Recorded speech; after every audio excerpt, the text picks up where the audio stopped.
శ్రీమాత్రే నమ. జై గురు దత్తాత్రేయ నమ.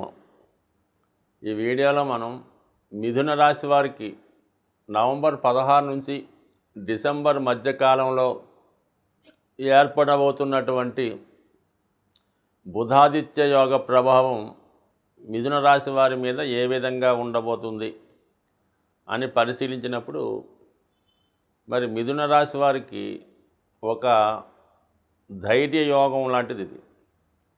అలాగే మంచి నిపుణ యోగం, అలాగే విద్యాయోగం. అంటే బుధాదిత్య యోగం అంటే చాలా నైపుణ్యంగా విద్య సంబంధించిన అన్ని విషయాల్లో సక్సెస్ సాధించే విధంగా ఈ యోగ ప్రభావం ఉంటుందన్నమాట.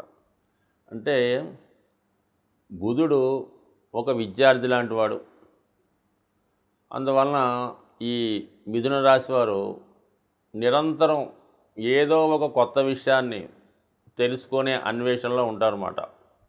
అంటే వాళ్ళు ఎంత పెద్దవాళ్ళైనా, ఎంత ఉద్యోగంలో ఉన్నా, ఏ రంగంలో ఉన్నా సరే వాళ్ళకి ఎక్కువగా పుస్తకాలు చదవడం, కొత్త విషయాలు తెలుసుకోవడం, ఇవన్నీ నిరంతరం జరుగుతూ ఉంటాయి. నిరంతరం విద్యార్థి లాంటి వాడు ఈ మిథున రాశి, మిథున లగ్నం వారు. మరి సూర్యభగవానుడు అయితే సకల శాస్త్రాలు తెలుసున్నటువంటి వ్యక్తి సూర్యభగవానుడు. ఒక మంచి గురువు లాంటి వాడు, ఆత్మకారకుడు. అంటే మీ అందరికీ తెలుసు విద్య మరి సాక్షాత్తు మరి భవిష్య బ్రహ్మ అని బిరుదు కలిగినటువంటి హనుమంతుల వారు కూడా తన యొక్క బాల్యంలో సూర్యుని దగ్గర విద్య నేర్చుకోవడం జరిగిందంటే విద్యలో అంటే అసలు గురువు కాదు, జూపిటర్ కాదు, వీనస్ కాదు, మొత్తం మీద సన్ యొక్క ప్రభావం ఉంటే వాడు మంచి విద్యావేత్తగా రాణిస్తూ ఉంటాడు. అటువంటి రవితో ఈ బుధుడు కలిసి ఉన్నప్పుడు అది ఒక విద్యాయోగం అన్నమాట. అంటే ఇప్పుడంటే ప్రతి కుటుంబంలో ఎవరో ఒకరు చదువుకోవడం, అందరూ చదువుకోవడం జరుగుతుంది. కానీ పూర్వకాలం జ్యోతిష్ శాస్త్ర ప్రకారం ఎవరి జన్మజాతకంలో అయినా ఈ బుధ రవి కలిసినటువంటి బుధాదిత్య యోగం ఉంటే వాడు ఖచ్చితంగా విద్య నేర్చుకుంటాడు, డిగ్రీ వరకు చదువుకుంటాడు, మంచి పండితుడు అవుతాడని అప్పట్లో చెప్తుండేవారు. ఇప్పుడు ఇంచుమించుగా ప్రతి ఒక్కరు చదువుకుంటున్నారు కాబట్టి మరి ఈ ప్రభావం దాని స్థాయిని బట్టి కాలానుగుణంగా మారుతూ ఉంటుంది. బట్ ఏదైనా ఎవరి జన్మజాతకంలో అయినా ఈ బుధాదిత్య యోగం ఉంటే వాడు ఖచ్చితంగా సంస్కారవంతుడై ఉంటాడు, ఎంతో కొంత విద్య నేర్చుకుంటాడు, అలాగే విద్యావంతులైనటువంటి కుటుంబంలో జన్మించి ఉంటాడు అన్నమాట. అంటే వాళ్ళ తండ్రి గారు కూడా ఎంతో కొంత చదువుకొని ఉండి ఉంటారు కాబట్టి అటువంటి సంస్కారమైన కుటుంబంలో జన్మించడం వల్ల జాతకుడు కూడా మంచి సంస్కారవంతుడిగా వినయ విధేయతలు కలిగి ఉంటాడు. అటువంటి మిథున రాశి వారికి రవి తృతీయాధిపతి, అంటే ఒక విధంగా ధైర్యానికి కారకుడు.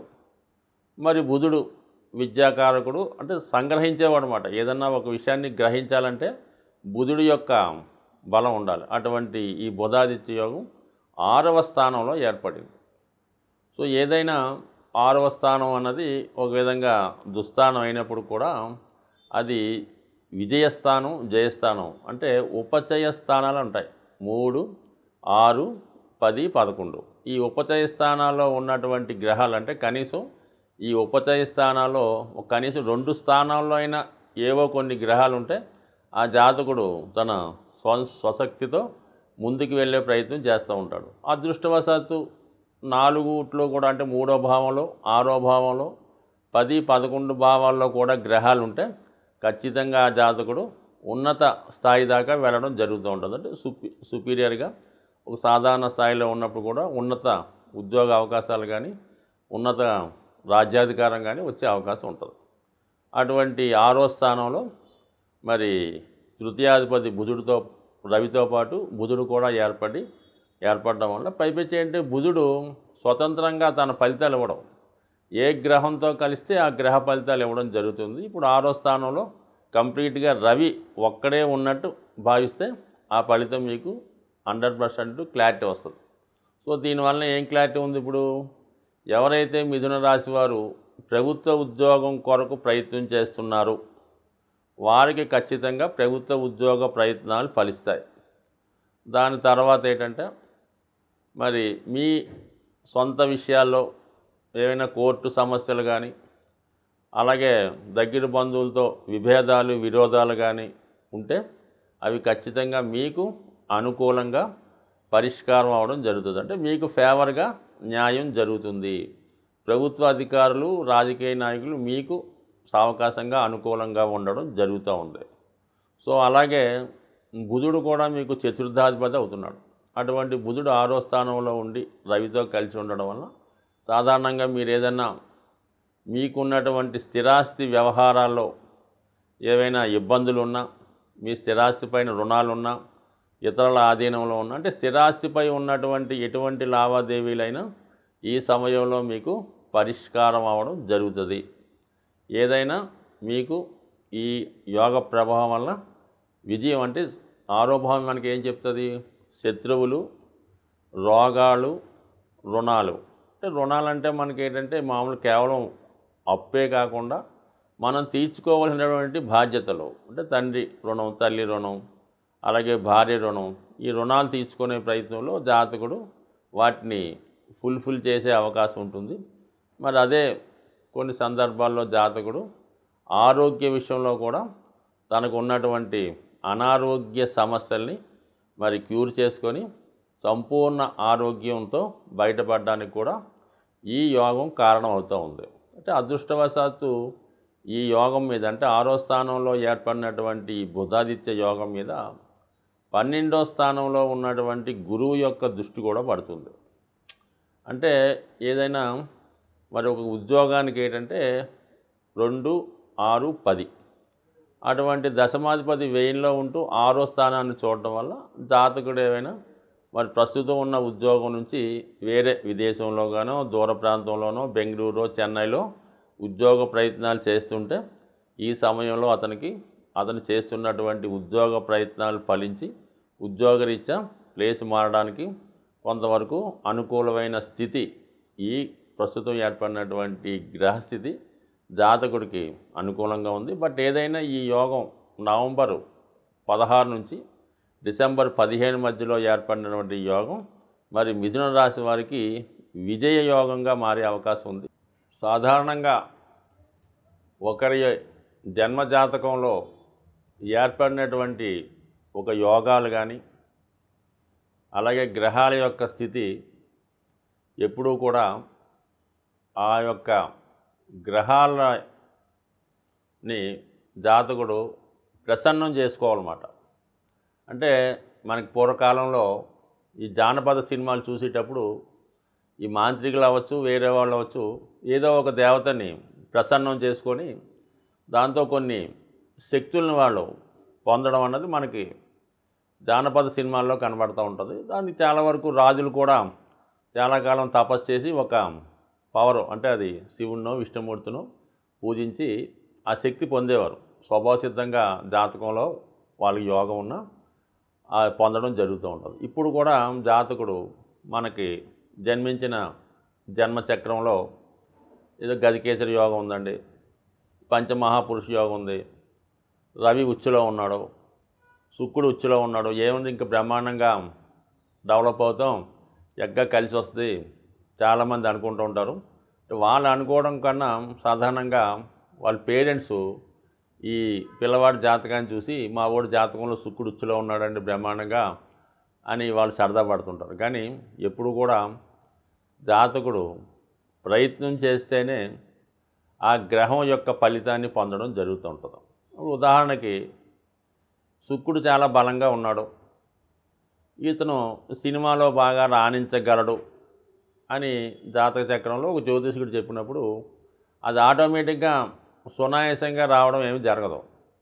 అది విశేషమైనటువంటి కృషి చేసి ఒక ఇన్స్టిట్యూట్లో చేరి ఎంతో ప్రయత్నం చేసి కొంతమంది దగ్గర శిక్షణ పొందిన తర్వాత ఆ గుర్తింపు రావడం జరుగుతూ ఉంటుంది. అంటే ఉదాహరణకి మన చిరంజీవి గారే అనుకుందాం, ఆయన జాతకంలో శుక్రుడు బలంగా ఉన్నా, శని ఉచ్చులో ఉన్నా, మరి అంత సాధారణంగా ఆయన ఏమి ఆడతా పాడుతా రాలేదు కదా. జీవితంలో చాలా కష్టపడిన తర్వాత పైకి రావడం జరుగుతూ ఉంటుంది. అలాగే మరి జన్మజాతకంలో ఈ బుధాదిత్య యోగం ఏర్పడిన వాళ్ళకి బుధాదిత్య యోగం ఉందని మావాడి జాతకంలో మావాడు కలెక్టర్ అయిపోతాడు, లేదంటే నెంబర్ 1 ఆఫీసర్ అన్నది అవటం మాత్రం ఒట్టి కళ లాంటిది.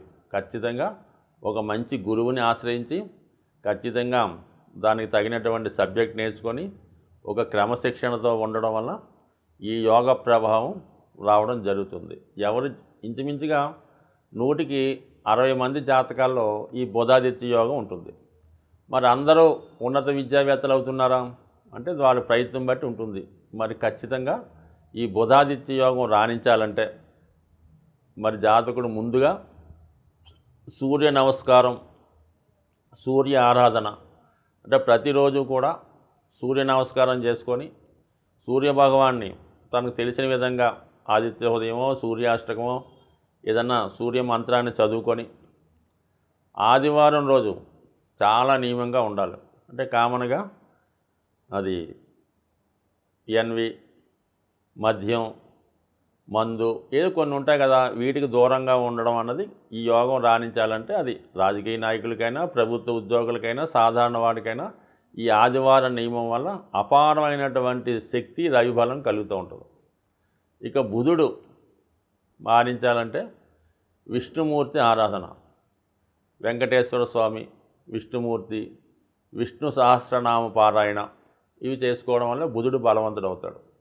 అంటే సాధారణంగా ఈ బుధుడు జాతకంలో రాణించాలంటే వ్యాపారంలో రాణించాలన్నా విద్యలో ఉన్నతి సాధించాలన్నా ఏకాదశి ప్రతి నెలలో వచ్చే 2 ఏకాదశుల రోజు విధి విధానంగా ఉపవాసం ఉండగలిగితే ఉపవాసం ఉండి ఆ రోజు మంచి సాత్వికమైనటువంటి ఆహారం తీసుకుంటూ ఎక్కువగా ఏదో ఒక వాళ్ళకి ఇష్టమైనటువంటి విష్ణు సహస్రనామో గోవిందనామాలో లేదంటే ఒక మంచి ఆధ్యాత్మికవేత్త దగ్గర ఒక మంచి గురువు దగ్గర అతను సాన్నిధ్యం అంటే మన పని చేసుకుంటూనే ఏదో విధంగా ఆ దైవం మీద దృష్టి పెట్టడం వల్ల ఈ విధంగా ఏకాదశి చేయడం వల్ల ఉపవాసం వల్ల బుధగ్రహ అనుగ్రహం పొందడం జరుగుతూ ఉంటుంది. సో ఈ కారణం వల్ల ఇటు సూర్య నమస్కారాలు ఆదివారం చేసుకుంటూ నెలకి 2 సార్లు వచ్చే ఈ ఏకాదశి నియమం పాటించడం ఖచ్చితంగా చేసి చూడండి. ఎక్కువ రోజులు అక్కర్లేదు, 1 సంవత్సరం ఎవరైనా ప్రయత్నం చేయండి.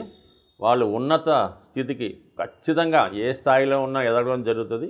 వాళ్ళలో ఉన్నటువంటి ప్రశాంతత, వాళ్ళలో ఉన్నటువంటి ఆధ్యాత్మికత అటువంటి వ్యక్తుల దగ్గర మీరు 5 నిమిషాలు మాట్లాడినా ఎంతో ప్రశాంతత ఏర్పడే అవకాశం ఉంటుంది. కాబట్టి ఒకసారి ప్రతి ఒక్కరూ కూడా ముఖ్యంగా చదువులో విద్యార్థి దశలో ఉన్నవాళ్ళు ఈ నియమాలు పాటించడం వల్ల అలాగే చాలా హాస్టల్స్ అవి ఉంటుంటాయి కాబట్టి వాళ్ళు కూడా పిల్లలకి సాధ్యమైనంత వరకు ఈ ఆదివారం సూర్య నమస్కారం ఏకాదశి నేర్పడం వల్ల మీ యొక్క కాలేజీ కానీ మీ యొక్క ఇన్స్టిట్యూట్ కానీ 100% మంచి సక్సెస్ రేట్ పొందే అవకాశం ఉంటుంది. ఒకసారి ధర్మాన్ని కాపాడుతూ ప్రయత్నం చేయండి. స్వస్తి.